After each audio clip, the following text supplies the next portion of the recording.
신앙 고백하심으로 10월 6일 화요일 새벽 예배를 하나님께 드리도록 하겠습니다.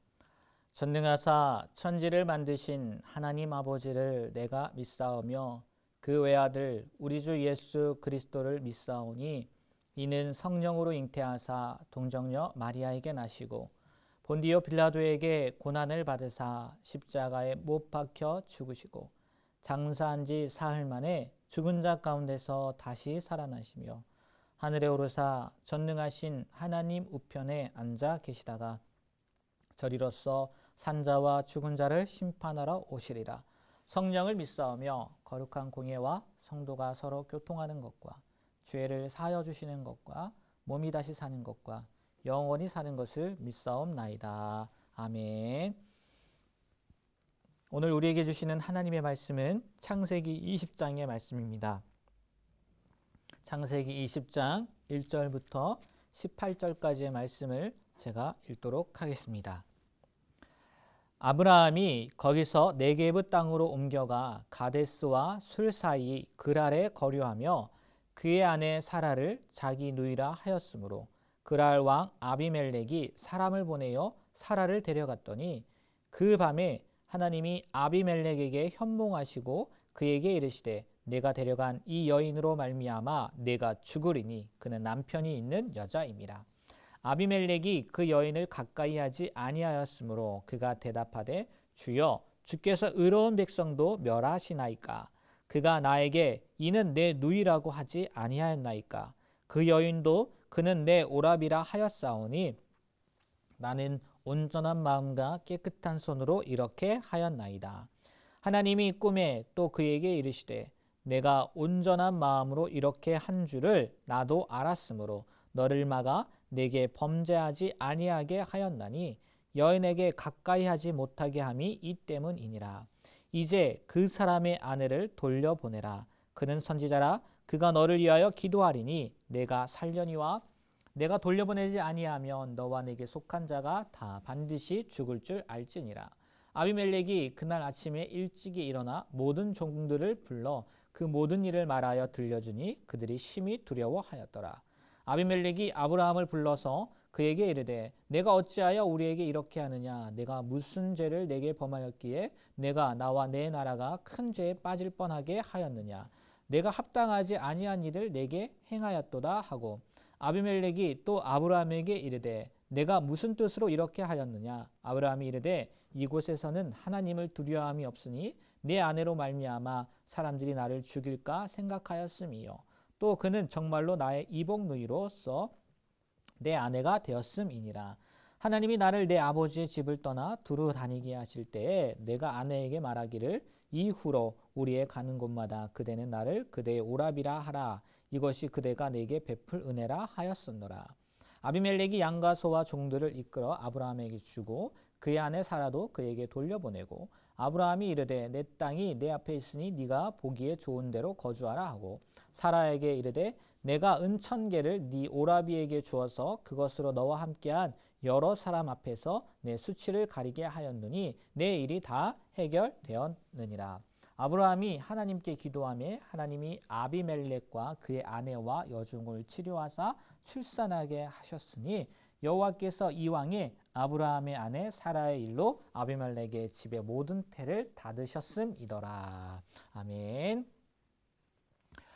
오늘 말씀은 소돔과 고모라의 멸망 이후 아브라함이 조카 롯과 헤어진 이래 약 20여 년 동안 정착했던 베토론의 마므레를 떠나서 남방 그랄 땅으로 이주한 직후 발생한 사건을 기록한 것입니다. 그랄 왕 아비멜렉에게 그의 아내 사라를 누이로 속임으로써 사라가 아비멜렉의 첩이 될 뻔하죠. 감사하기도 하나님께서 아비멜렉의 꿈에 나타나 아비멜렉이 아브라함을 불러서 이제 오히려 책망하고 아브라함은 변명하고 아비멜렉은 오히려 은을 주고 보내며 아브라함은 그를 위해 기도함으로 아비멜렉이 아이를 갖게 되는 일을 기록하고 있습니다. 먼저 1절 말씀을 보면요. 아브라함은 헤브론 마므레 숲을 근처에서 살다가 무슨 이유인지는 몰라도요. 약속의 땅 가나안을 떠나서 남방 그랄 땅으로 이주하였습니다. 아마 뭐 가뭄이나 뭐 그런 일들이지 않았을까 생각을 하는데 그리고 그날 2주 직후 그날 사건 곧 아브라함이 그의 아내 사라를 누이라고 속였다가 아비멜렉의 첩으로 빼앗길 뻔했던 사건이 어떻게 보면 빼앗긴 거나 마찬가지죠. 그런 사건이 발생했습니다. 이거는요. 24년 전 아브라함이 가나안을 떠나 애굽으로 이주했을 때의 실수의 재현이에요. 똑같은 일을 반복했단 말이에요. 결국은 이러한 사실을 통해서요. 성도가 하나님의 말씀과 그의 품을 떠나 세상으로 향하여 갈 때 실패할 수밖에 없는, 실패하는 삶을 살 수밖에 없다는 것을 교훈해주는 말씀이라는 겁니다. 맞습니다.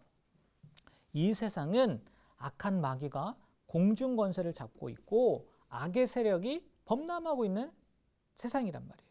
그리고 성도 스스로는요. 이들의 공격을 이겨낼 힘이 없어요. 아무리 날고 긴다고 해도 영적인 문제를 우리가 어떻게 이길 수 있겠습니까? 따라서요. 성도가 승리하는 삶을 살려면 비록 아무리 어려운 상황에 처한다 할지라도요. 누굴 바라봐야 된다고요? 맞습니다. 오직 하나님만을 바라봐야 되고요. 하나님만을 의지해야 되고요. 하나님의 약속 위에 서 있어야 된다는 거예요. 왜요? 성도는 하나님 품 안에 있을 때 가장 안전하고 성공적인 삶을 살 수 있는 거거든요. 자녀들 생각해 보십시오. 어느 품이 가장 안전하겠습니까? 맞습니다. 부모의 품이 가장 안전한 거 아니겠습니까? 혹 여러분 공경에 처해 있으십니까? 어떡하라고요? 하나님을 가까이 하고요. 그를 의지하시길 바랍니다. 반대로 성공적인 삶을 살고 있어도 마찬가지예요. 자신이 정말 성공적인 삶을 살고 있는 것 같나요? 그러면요. 더욱더 하나님의 약속의 말씀 위에 굳게 서야 될 점 있습니다. 결국 무슨 말이겠습니까? 이래도 저래도 괴로우나 즐거우나 낙이 오나 슬픔이 오나 우리는 어떻게 해야 된다고요? 하나님 안에 있어야 된다는 거예요. 하나님을 떠나서는요. 우리가 범죄할 수밖에 없다는 거죠. 늘 하나님에 거하시게 되길 바랍니다. 그리고 2절을 보면요. 그랄로 이주한 아브라함은 그랄 사람들에게 사라를 자기의 누이라고 소개했습니다. 이건 자기 생명의 안전을 위한 거짓말이죠. 11절에도 스스로 이렇게 고백하지 않습니까? 아브라함이 이르되 이곳에는 하나님을 두려워함이 없으니 내 아내로 말미암아 사람들이 나를 죽일까 생각하였음이요. 그런데 이 거짓말은 24년 전, 약 24년 전입니다. 20여 년 전 그가 기근을 피해 애굽으로 내려갔을 때 했던 것과 똑같다는 거예요. 애굽왕 바로에게 사라를 누이라고 속였지 않습니까? 이미 그때 아브라함은 하나님을 의지하지 않고 자신의 생각을 의지하는 것이 얼마나 어리석은 일인지 절실하게 깨달았을 거란 말이에요. 그럼에도 불구하고 아브라함은 이 기억하기조차 싫은 치욕적인 실수를 또 한 번 범하고 만 거라는 거죠. 어떻게 이럴 수 있느냐는 거예요. 어떻게 이럴 수 있을까요? 그런 생각 안 듭니까? 들잖아요. 그런데요. 이럴 수 있더라고요. 성경을 한번 생각해 보세요. 사사기 말씀 여러분 잘 아시잖아요. 어떻게 그럴 수 있겠습니까? 그런데요. 그렇게 돼요.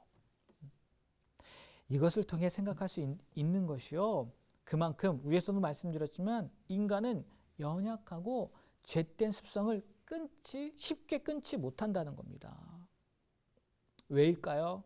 이미 인간의 심령이 죄로 말미암아 부패하여 있고 그로 말미암아 오염된 이 죄악된 본성이 우리 안에 인간을 지배하고 있기 때문이라는 거죠. 당연히 우리도 예가 아니죠. 또 그리스도인들, 우리가 그리스도인이긴 하지만 그리스도인들 다를까요?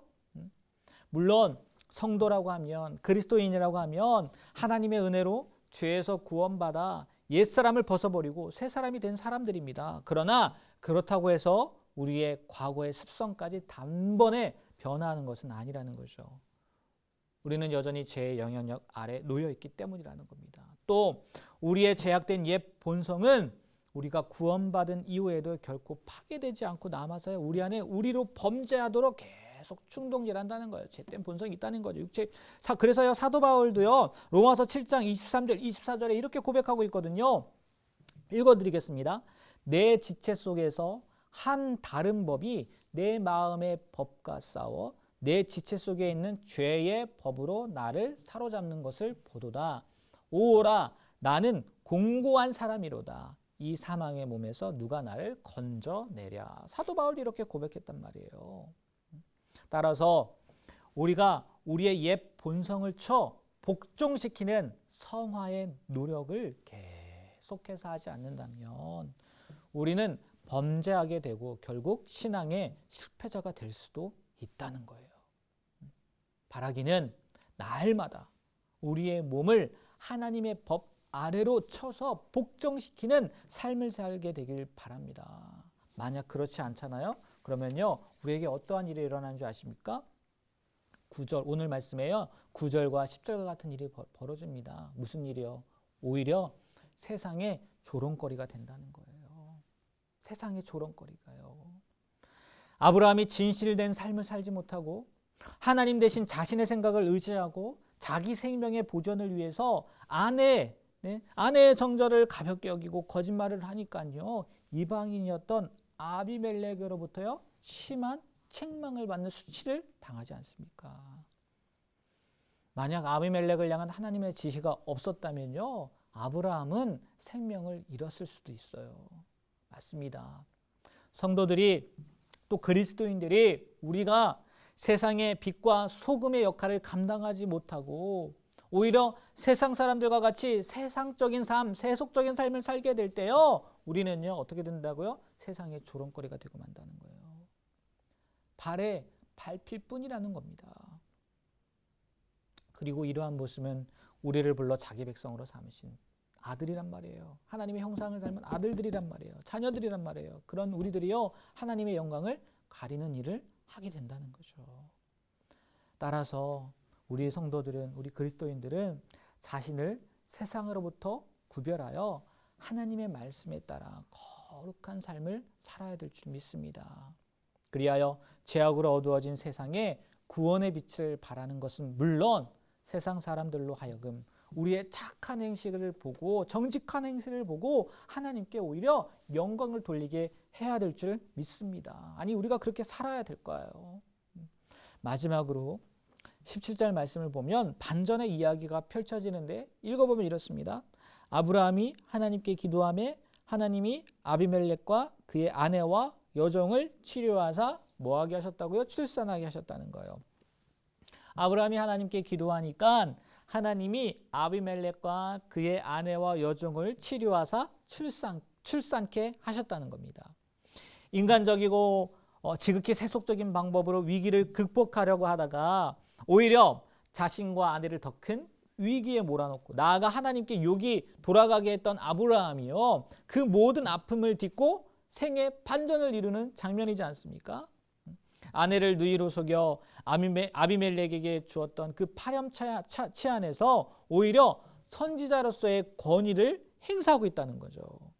물론 아브라함이 이같이 생애 반전을 이룬 것은요. 그의 노력의 결과가 아니죠. 아브라함과의 언약을 신실히 준행하시기 위해 하나님의 강건적인 은혜, 하나님께서 강건적으로 아브라함의 삶에 간섭하시고 섭리하신 하나님의 역사의 결과였습니다.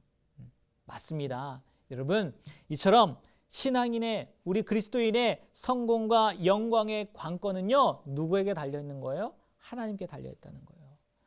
사실 우리 성도들은 연약해서 이 세상을 살아가는 동안 거듭거듭 실패할 수밖에 없어요. 말씀드렸듯이. 그럼에도 불구하고 우리가 왕같은 제사장이 되어 세상을 위해서 간구할 수 있는 것, 아브라함이 아비멜렉을 위해서 기도할 수 있는 것은요. 은혜의 하나님께서 우리를 붙잡으사 일으키시고 또 세상 사람들 앞에서요. 영광스럽게 하시기 때문이라는 겁니다. 따라서 성도들은 반복되지만 우리는요.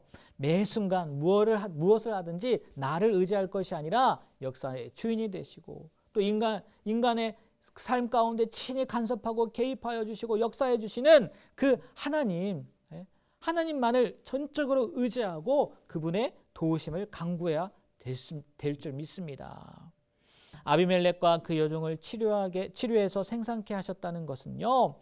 하나님께서 생명의 주관자가 되시는 것이라는 이야기 아니겠습니까? 이 세상의 창조주요 모든 생명의 근원이신 하나님을 보여주고 있는 말씀이라는 거예요. 다시 한번 모든 일의 주관자이신 하나님을 바라보며 하나님께 우리의 앞날을 맡기며 기대하며 또 기다리는 삶을 살아가길 다짐하며 오늘 하루를 시작하시게 되길 주님의 이름으로 부탁드립니다. 기도하겠습니다.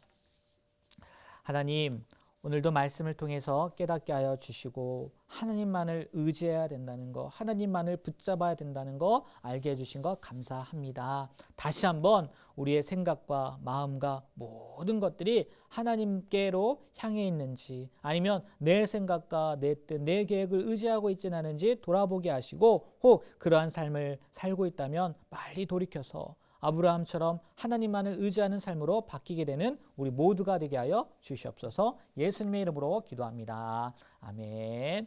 하늘에 계신 우리 아버지여, 이름이 거룩히 여김을 받으시오며 나라의 임하옵시며 뜻이 하늘에서 이루어진 것 같이 땅에서도 이루어지이다.